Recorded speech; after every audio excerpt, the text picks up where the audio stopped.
Hello बच्चों, आज subject math है और क्लास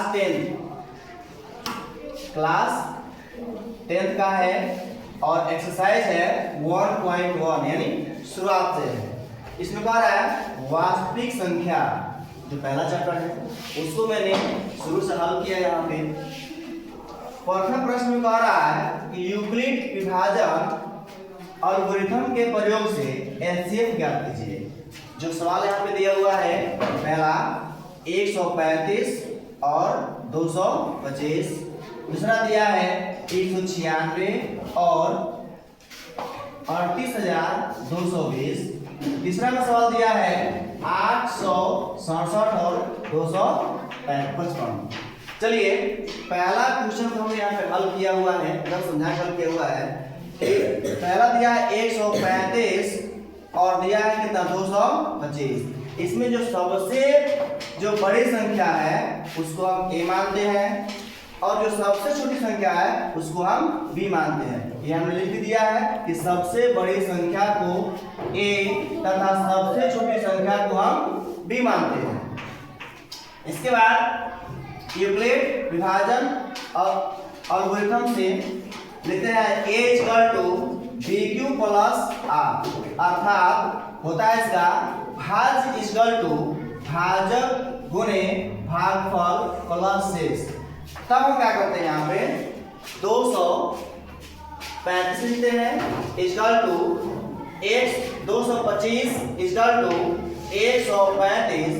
कहने का मतलब है कि 225 में हम 135 से भाग करेंगे। 235 का पारा हम दो बार पढ़ते हैं तो आता है हमको 135 गुना 270 आ जाएगा। जबकि यहाँ पे हमारा 225 है, एक मतलब लगाते हैं तो कितना आएगा इसका 135 आ जाएगा। हटाएंगे तो 5 में से 5 गया तो 0, ये हो जाएगा 12 में से 3 गया तो 9 और ये 1 में से गया तो कट गया।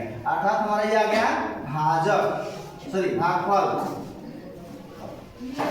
आगे मेरा ये हो गया मेरा भागफल, ये हो गया मेरा भाजक और ये हो गया मेरा शेष। तो यहाँ पे लिखते हैं भाजक गुणे भागफल प्लस शेष। अब क्या करना है कि 135 को हम यहाँ लिखते हैं और 135 में इसका जो शेष है उससे भाग करते हैं, यानी 135 और भागा 90 से करते हैं तो भी एक मरतबे करते हैं तो 90 यहाँ पे आता है हमारा। तो घटेगा इसमें तो कितना आएगा 5 जाएगा और 13 में से 9 गया तो 4 घटेगा यहाँ पे। यानी हमारा हो गया भाजक हो गया 90, भागफल हो गया 1 और शेष हो गया 45। तो यहाँ पे लिखे हैं भाजक गुणे भागफल प्लस शेष।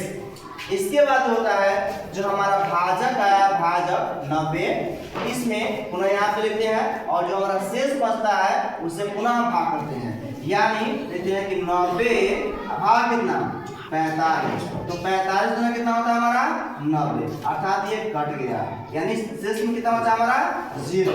तो 90 कट हो जाएगा 45 गुने 2 प्लस r गुना कितना हो गया 0। अब देखिए यहाँ पे जब हमें r के जगह पर 0 प्राप्त होता है तो हम हल करना बंद कर देते हैं और b हमारा कितना हो गया 45। फिर उसमें से b का जो मान होता है वह हमारा एफसीएफ होता है। अतः हम कह सकते हैं कि एफसीएफ कितना हो गया मेरा 45, अर्थात जो मेरा b का मान जो आता है वही मेरा क्या होता है एफसीएफ कहलाता है।